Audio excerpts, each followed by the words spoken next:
Welcome to Tecversity. This is Venkatesh Natraj. Hope you all are doing great.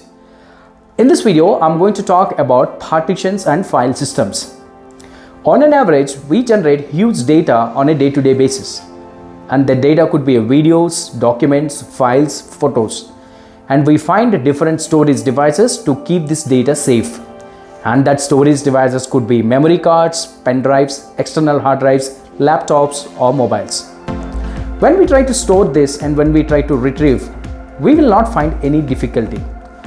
Whenever we are storing, we will retrieve the same data. How exactly the data is stored inside the particular storage device, and what is the technology in the backend, and what's the functionality running in this. I'm also going to talk about partitions. We generally see C drive as a partition in our laptops. Why not A or B? I'm going to cover in this video. And how many partitions we can create, what all the partition types we have, like primary partition, extended partition, logical partition, and what file systems we have, and what happens when we format a drive. We generally say this drive is full, I need to format it, or this pen drive is full, I need to format it. So what exactly the technology behind the format, what it happens. So I'm going to cover in detail all about all these in this video. Before getting into the details, if you haven't subscribed to Tecversity, please do subscribe and share this video with your friends and family. Let's get into partitions and file systems. I will explain about the partitions, what exactly the partition is and why do we need a partition and how we turn the empty space into partition. So for example, let's take an example of a space. Think this is a blank and raw space, like how we have a empty land. Think this is an empty land. On the empty land we will not survive, right? We have to put a roof on it, and we will do some partitions saying that, hey, this is the hall, this is the bedroom, this is the kitchen, and this is the washroom. I know this is a pretty bad layout, but I'm just giving a random example. So like how we turn the empty land, into a beautiful house, and with the right partitions, like we will give a specific space allocation for bedroom, hall, kitchen, washroom, and for other activities. Similarly, for hard drive, we have to turn this into, there will be an empty space. Think this is a 1 terabyte. That means 124 GB of space. Now out of this we will allocate some space per C drive, and some space per D drive, and some space per E drive. I mean, it's again optional. So I will be explaining in detail about why do we need to give a C drive and why not A or B. Why not A or B is, I'll come in a minute about that, and how many drives we can create, how many partitions we can create, and what type of partitions we have. Like we have partitions like primary partition, extended partition, logical partition. So what is the difference of each of these partitions? I will be having a detailed I'll explain you in this video. Now let me erase this. I'll give a detailed about why do we need partitions in the first place. So when we have a hard drive, like I mentioned, there is a hard drive of 1 terabyte, which is 1024 GB. Out of this 1024 GB, we will allocate some space saying that this will be the C drive. Now why C drive, why not A or B is, the early days of computing, when the initial days the computer existed, they used to have additional floppy drives. So floppy drives for carrying the data from one place to another, like how we carry the USBs now. They used to, in the early days, they used to carry floppies for data transportation. Now that floppy drives, people used to have 1 or 2 floppy drives. So for that purpose, the letter A and B were actually allocated for floppies, A and B. Now since these two were allocated for floppy drives, the C drive has become so popular that is where on the hard drive we will install the operating system. So if you see any of your Windows laptops or your desktops, we see the C drive is actually the primary partition, and it will have the operating system. There are instances where we can also install multiple operating systems in a single hard drive. That will be like, I will maintain C drive for Windows 11 and another D drive for Windows 10 or server. So we can do a multi-booting hard drive. Now that's a different concept. I will explain how to do that in a different video, but for now I will explain what exactly the partitions are. Now when we have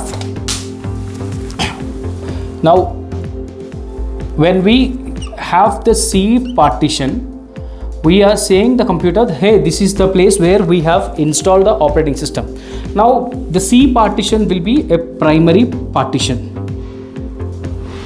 and we will have extended partition and then logical. I'm very sorry about the bad handwriting. This is how I write. Please excuse me of that. So we have primary, extended and logical. Now we'll try to understand what is primary. Primary in the sense that is a partition where the operating system will be installed on it. Why is that's how it meant for, because the primary partition, the name itself says it is primary. That means the primary will have the operating system on it. Now how many primaries in a single hard drive that we can create is what we have to understand. In a single hard drive, we can create max up to 3 primary partitions.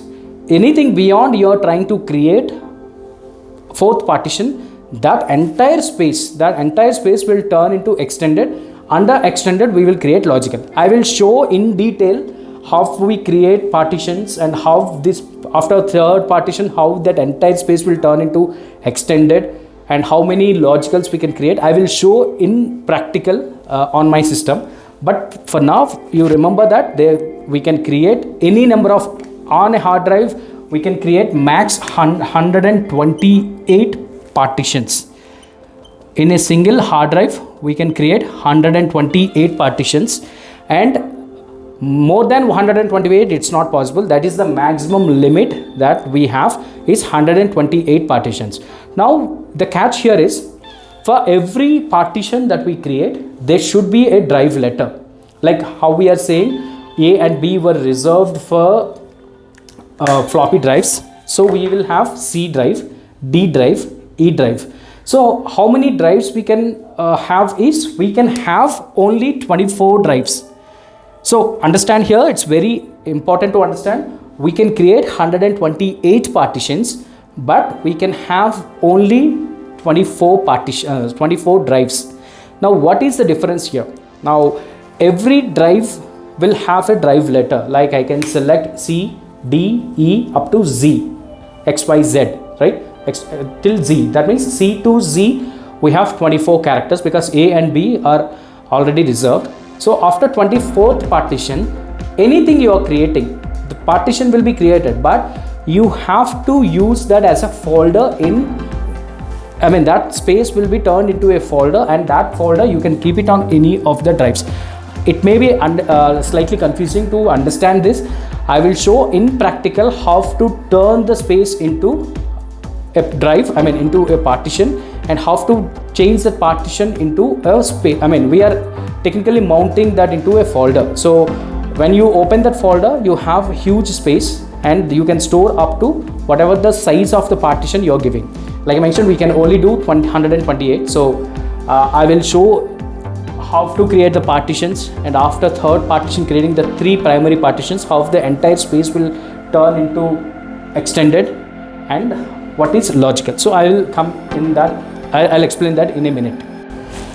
Now I will explain when we create the partition what exactly happens, and when we say we format the partition or we format the drive, where we generally carry the USB drives and we say, hey, this USB drive is full, I have to format it. So what exactly happens when we do the formatting, and what is the file system and what file systems are currently in use, I'll be explaining it now. Now whenever we create a partition, for example, think this is a C drive, this is a C drive. In this C drive, when we say, hey, this is a C drive, we have to use this space. This space needs to be identified by the computer. That computer should understand, hey, this is a C drive and I have to use this space for storing the data. Now while storing the data will be pushed into C drive. to write the data. I mean, when we are storing the data means that we are writing the data into the hard drive, and when we are writing, it will say, okay, I got 1 GB of file, so I will give some space, and we got another file which is a 500 MB or 2 MB, whatever. So it will slowly start trying filling this partition. Now when we try to retrieve a specific file, or when we are saying I have stored 100 photos of a specific trip, I want to open a specific photo, when you click on that photo, it will exactly pull that from the hard drive. Now how exactly that happens is, there's a file system, that means managing the files. The name itself is very clear, file system. Now this file system will understand this entire space, and it will maintain the files in a order, like how exactly we will have the table of contents for a book. Let me explain you that, just give me a minute. So if you see this table of contents for this book, what exactly the table of contents, we all have textbooks or other books at home, and we see this pretty much contents or table of contents. What exactly it does is, it will tell which chapter or which topic is written on each of these pages. Now if you want to go to a specific topic, you will see, oh okay, this is in the 38th page, I want to see the Windows Commands Console for customization options. So for that you will turn this into 38th page. That means it is in the index page itself, it's written clearly that what data is carried at what space in this entire book, right? Similarly, the file system manages what data is maintained at what space. Now this is completely the empty space. In this empty space we are writing so much of data. For us it's photos, for us it is documents, for us it is videos and other things, but for computer it is just zeros and ones. Now that is a different topic. I will explain how the data is converted into zeros and ones. That's a binary topic I will be doing probably this week. But for now, how the system will identify, the hard drive will identify which data is what. So that is maintained by the file system. And file system, unless we have a file system, we cannot write this into a partition. So the first thing is, we have empty space. On empty space we have to, that entire raw will turn into a partition, and the partition we will create a file system, and that file system will make this space usable. Without a file system, though it is an empty space, we cannot use it because it is unusable. I will show in practical how it is unusable and how it is working. So, and then once we start writing it, it will identify what data it is and where it is, and how, whenever we want, it will fetch that information. Now we have multiple types of file systems. This is called NTFS, which is pretty much popular and currently what we are mostly using in our systems.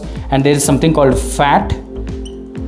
There's something called FAT 8, FAT 16 and 32. So FAT means file allocation table, like I mentioned about table of contents or the index page. Similarly, FAT means, the name it's straightforward, file allocation table, which is pretty much popular. It was brought into existence by Microsoft in year 1977. That was the first file system by Microsoft, file allocation table, and slowly they have made some changes over the period, and that is FAT 8, FAT 16, FAT 32 and then NTFS. And from 2012 Windows Server operating system, there is something new thing called REFS, Resilient File System. And now this REFS is not very, I mean, it is very powerful file system, but it is not usable in our regular machines. It is at very high-end machines at the server level. This is useful. So I am not going to cover not much talking about this, but this is what we talk. And when we use the pen drives or external drives, pretty much external drives either have NTFS or FAT32, and some of the pen drives that we have is exFAT. So this is the format that we use. Now this is the file system. So when we create the file system, that will make the empty space which we are allocating into the partition, that will make it usable only when we have the file system. And what happens when we format? So when we say the drive is full, we have to format it when or I want to erase everything, we do a format. So what exactly happens when we do the format is, this file allocation table will erase the entire entries what is stored into that particular hard drive. Once it is erased, that means there is no way that we can relate to what file it is. So it will become as a blank.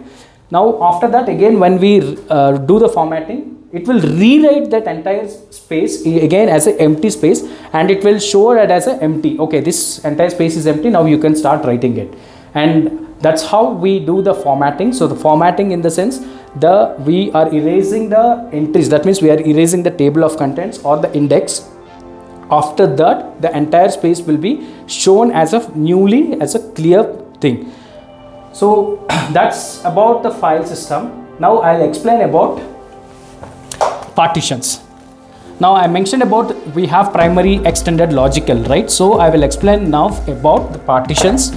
Now like I mentioned, we have a space. Now I have created certain space for C drive and certain space for D drive and certain space for E drive. So these three will become the primary partitions. We can create primary partitions. Now I have already CDE, and this is 124 GB. I have allocated 200 GB for each partition. 200 GB, that is 600 GB is already turned into 3 primary partitions. The rest 400 GB. Now the moment I want to create one more partition, the moment I try to create a 400 GB, out of that I want to create 100 GB as another partition. I'm giving a random example. After creating 3 primary partitions, the moment I'm trying to create a new partition, this entire space, whatever the leftover, if it is 400 GB or 500 GB or 700 GB, beyond 3 partitions, once you are trying to create a new partition, the entire empty space will have a fence. The fence in the sense, entire thing will turn into extended partition. That means it says it is extended. Now under extended, we can create logical. So think like this. If you create a partition, you have a hard drive and you create partitions. The first partition will have C drive, next partition will have D drive, next partition will have E drive. CDE done. Now you are trying to create one more. Now when you are trying to create, the entire space in that hard drive will turn into extended. Under extended, there will be a new partition that will be created as logical partition, and that is letter F or G or H. Now you can create again multiple partitions under the extended. You can only create one extended in a single hard drive. You cannot create multiple extended, but every extended will have multiple logicals. You can have minimum one or multiple. And how many partitions you can create? Like I said, 128 is the max, and we can only allocate drive letters up to 24. Now we have a CD drives in general use, that will have a drive letter. When we insert the pen drive, that will have a drive letter. If you have multiple pen drives, that will have, each pen drive will be considered as one drive, right? So considering all this, we can see max up to C to Z, and anything beyond Z will be considered as partition, but it will not have a drive letter. It will be mounted as a folder. We have to mount that entire partition space into the folder. In that folder, you will store the data. I will show in practical, but consider this will become as an extended. Under extended, we will create logical. Now C drive will have NTFS or FAT file system. D drive will also have NTFS and FAT. E drive will also have FAT or NTFS, but for extended they will not have any file system. Remember, for extended they will not have any file system. The only partition we don't have a file system is extended, but under extended, whatever the logical partitions we are creating, right, each partition will have a file system. It could be NTFS, FAT, whatever it is. But remember, extended doesn't have any file system. That's what you have to remember. So it will create a fence, and that fence will ensure, hey, this is part primary, and whatever the rest within this fence, it is considered as extended. Under extended, you can create multiple logical partitions. I will show now in practical. The entire space will turn into extended, and how we create logical. I'll show now in practical. Let's get into the system. Practically on how to create the partitions on an empty hard drive. I have a hard drive which is around 300 GB. I'll connect that partition, that hard drive to this laptop, and I'll show how to create the partitions and how to create the file system. So for that, I'll go to disk management.msc, disk diskmgmt.msc. use this utility to see what hard drives are connected on your laptop or your computer. So I have two disks, which is disk 0, which is primarily my SSD of 1 TB, which has my operating system running on it, and it has two drives, C drive as well as D drive, and the other one is the disk 1, which is 298.8 GB, which is approximately 320 GB. For other purpose, it will occupy some of the space. So technically approximately 300 GB of free space. Now if you see here on the below, it explains that what exactly the colors mean. Now this means the dark blue means primary partition, and dark black, the black means it is unallocated. Like I mentioned on the board, the unallocated is like an empty space where we will not be able to use for anything unless we create a partition. Like how beautiful we construct a house on a empty land, similarly on the empty space which is unallocated, we have to create partitions and we will start using. Now let's see how to create a partition. So what I'll do is I'll right click on this, click on new simple volume. Now on this wizard, click on next, and here by default it will tell you to select the entire space. So now since this is hardly a very small hard drive, which is 300 GB, so I will create a 50 GB of drive. So for 350 GB, it's 50 into 1024, which is 51,200. So I'll give here 51,200, and you can create the least space, the minimum space for a drive to be created. You should have 8 MB. That's what it says. So on this hard drive, you can, the minimum is available is 8 MB. That means with a 8 MB of space, you can create a drive, and max you can go up to this number. So in any hard drives that you have, the max available in that hard drive you can create as one drive, and the minimum is 8 MB. So I'm giving 51,200, which is like a 50 GB. I'll click on next, and I mentioned about this characters, right? About A, B, C, D up to Z. We have 26 characters where A and B are already restricted, and C to Z is what we have. So I already have on my first hard drive like C and D. Now by default it is picking up the next available one. So it is C and D, and after that it's E. So now click on next. Here we have options to create the file system, which file system you want. It is at NTFS or exFAT. I will explain after this practice section. I will explain what is NTFS, what is exFAT in detail. For now you can leave it as it is. And the allocation unit size, let's leave it default. So whatever the system picks it, let's leave it because I'm going to cover this topic as part of the binary data. I mean how the data will convert it into binary and how the memory will be stored into hard drive. That is a separate topic. I will be talking about that. In that I will be talking about allocation unit size. If you want to give a volume label, that means like how I given it's a Windows 11 and MySpace, you can give it is like partition 1 or whatever you want. Now make sure you select this checkbox in case if it is not selected. By default it should be checked. In case if it is not checked, make sure this is checked. Perform a quick format, click on next, finish. Now what will happen out of this 300 GB, it will create one drive, one partition with a 50 GB. See now the 50 GB has been created, and you see the partition 1 is created with NTFS, and it is a primary partition. Now you will not have an option to select whether it's a primary or logical. That I will show how do we move on that. Now I'm creating one more hard drive, one more partition with a unallocated space. Now before I create it, let me show. See now I am going to my desktop. Here I have already my two drives, which are my initial hard drive, which is SSD, and now I have created 50 GB. The other 250 GB it is not showing anywhere. That means it's unallocated. So unless you create a new partition, it is not visible. So you click on next, give again 51,000 or 20 GB, whatever you want. Give another size that you want. So I'm giving 20 GB, and by default it is picking the next available letter. Next, I'm not making changes here. I'm just give partition 2 and sorry, partition 2 and next, finish. Now it will create F drive letter. Now it is asking to format. Technically it should have created. So yeah, you can see now the drive has been created.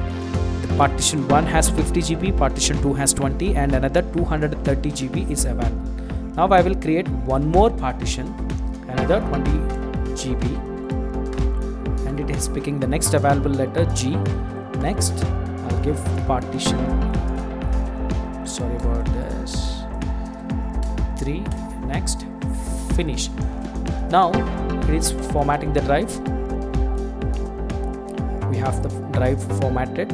Now you see here we have drive E, which we just created 50 GB, drive F, which we created 20 GB, another drive G with another 20 GB. So we have created 3 drives.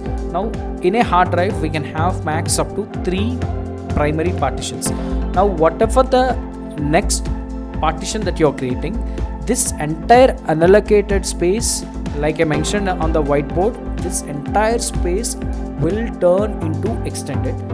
Under the extended, whatever the size of partition you are selecting, that will be created as a logical. So in practical, I'll show it now how exactly this happens. So right click on new symbol, next, and give the partition size. Now I'll give another 50 GB, 51,000 something, and click on next. Now it is again there, you don't see any changes in the options because it is the same way that how we created other partitions. It has picked up the next available letter, next, and I'm giving this party 4. I'm just or I'll just mention this is drive 4, so you will have this difference between the namings. So I'm creating another partition, the 4th partition, as a drive 4. Now next, finish. Now under this 220 GB, I have given 50 GB or 51 GB approximately for another partition I have created as drive 4 HG. So you can see now the drive which I have created has turned into drive 4 with 20 GB, but there is a catch here. We don't see that old empty space which is like an unallocated space. The entire space turned into green. See, if you see here, the dark green resembles extended, and the other light green resembles, or parrot green resembles, the free space. Now this another blue, which is kind of peacock blue, which shows as a drive, logical drive. So that's how, like I mentioned, right, after 3 consecutive partitions, that entire space will turn into logical. Under the extended. Under the extended, we will create logical partitions. Now this is how it is. This is not the same case if the hard drive is not MBR. Now there is something called MBR and GPT, which I will be discussing in another video. But for MBR, technically for an MBR related hard drive, only 3 partitions will turn into primary partitions and rest will turn into extended. Under the extended, we can create multiple. Now I can create one more partition, and that partition will also, see, I'm trying to create a new partition with a new name and NTFS name. And if you see here, this is going to create as a new logical form drive. See, you will see under this free space, it will pick up another 20 GB and it will create as a new logical. Now this free space has become 138. It was earlier 152. Now this is how we create, and the max we have 128 partitions, and with a restriction of the drive letters after 24 drives, we will not have any more drive letters. So the additional partitions should be created as a mount folder. I will show how exactly it works. Now I'm creating another partition.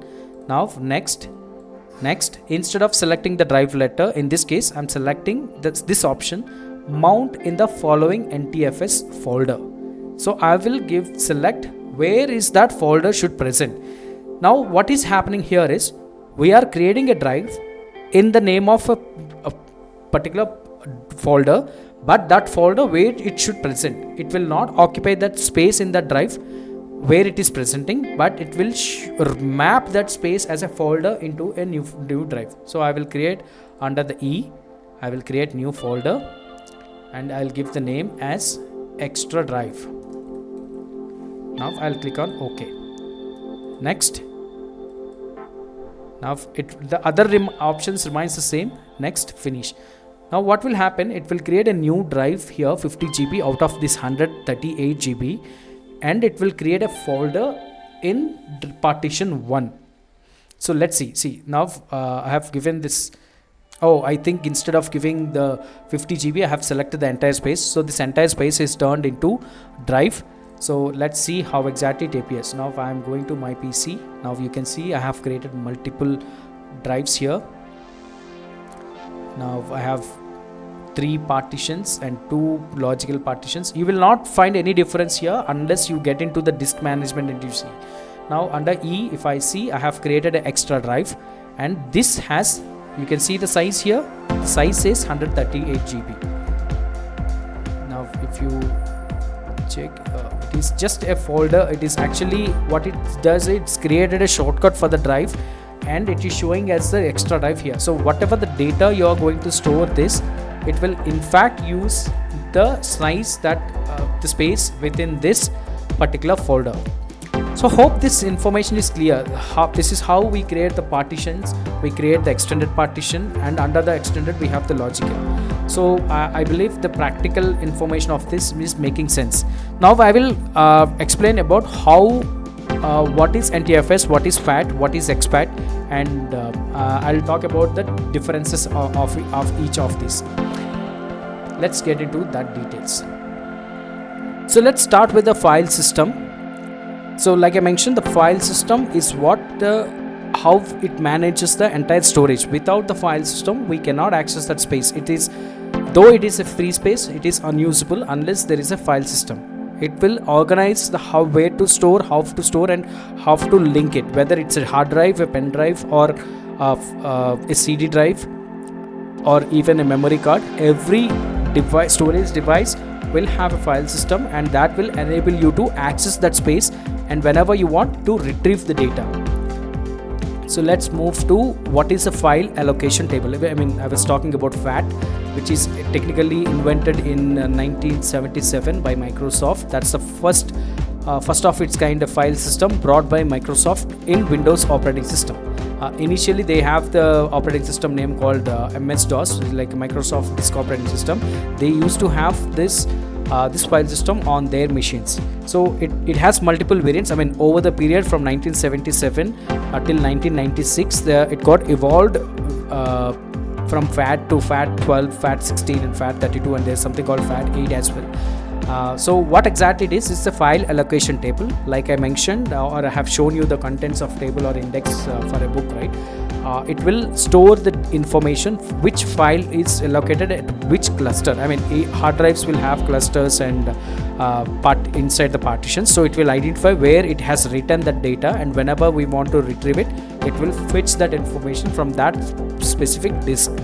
And the FAT32 is pretty popular because it has a lot of traction, though it can read up to, a partition. If you have a drive of a 2 TB of hard drive, a FAT32 can read the data up to 2 terabyte, but there is certain limitations given by Microsoft, so it is restricted up to 32 GB. So but it has the ability to read more than up to 2 terabyte, and it is very easy. Most of the pen drives or floppy drives, in fact, and floppy drives pretty much used FAT 16 and FAT 12. That was the file system used. Anyways, it got obsolete. Now no one is using floppies anymore, and pen drives mostly either use exFAT or older pen drives, which is like initial days they used to have FAT 12 and FAT 32. And the partition, the other cons, like I mentioned, Microsoft itself has made this restriction on the FAT32 because in case they have identified some discrepancies in reading the data, so they limited up to FAT32, and that's the reason it came up to FAT32 as the name. Now let's talk about exFAT. exFAT is introduced in 2006. Again, it's by Microsoft, and it can read up to 16 extra exabytes. That means more than terabytes. It has huge ability of reading the data, and the maximum partition it can go up to 128, but it is restricting up to 16 exabytes. It is mostly used again in the SD cards. There will be a separate video I'll be talking about SD cards because of different classes it has, but primarily SD cards and pen drives will use exFAT as a partition so that the data can be written pretty much fastly and it can be accessible pretty fastly. Though there are some certain restrictions in writing and reading, but exFAT is pretty much useful in accessing the devices. You can use the pen drive in exFAT either to connect to a TV or to a mobile, or even to DVD drives, or even a car device can read it. So it's kind of a universally accepted format which is introduced by Microsoft in 2006. And NTFS, this is a pretty popular and mostly widely used operating file system used in Microsoft operating system. Since 2002, it was introduced earlier in 1993, but it didn't get much traction. From 2002, when XP has actually become so popular, this has become more advanced, and this has become a normal or a pretty popular file system used in across all the hard drives. Even if you check your Windows machine, you will have 99% of your hard drives and partitions will have NTFS. And again, this also has the maximum up to 16 exabytes, and it will pretty fastly it will read and write, and it is pretty much advanced. And the best part about NTFS compared to exFAT is it is easily recoverable. If it is exFAT, the recoverable chances are very less when there is a partition corrupted, or in case if something deleted. But in NTFS, the chances are very high. You can easily retrieve the data even if it is corrupted. The last one I'm going to talk, most advanced one, is REFS, which is Resilient File System. It is introduced from 2012 from Windows Server 2012 operating system. This is what we don't generally see it in our regular machines, because this has a higher scalability and it will use higher databases. Mostly on the database side, at a very high speed computers, this will be used. And it is pretty expensive, and the kind of data it consumes or it manages is extremely big. It kind of used in the data centers, and it has an integrated metadata checksums. The lesser failure it will drive its own CRC, like checksum redundancy checks and data duplication. It has extra pros which generally we won't use it on our laptops or on regular computers that we use. It is very high end at a data center level. And the cons is like it is not pretty much popular. Most of the Windows users don't even know there is a file system like REFS existing, and it is not used on our regular computers, or it's not working on our Windows 11 or Windows 10, because NTFS is keep upgrading every year, and that is giving enriching options for the end users. So REFS probably we will see in the next generation computers. Probably in another 5-6 years we may see REFS coming to our hard drives, and that will have additional abilities and capabilities. Yeah, pretty much this is about the file system. Hope this information is clear, and if you have any questions, please drop a comment in the comment section. I would be more happy to clarify the questions. In case if I don't know, I will do my research and I will provide you the details. And make sure you like this video and share this video with your friends and family, and don't forget to click on the bell icon for the next video notifications. Happy learning. Have a good day.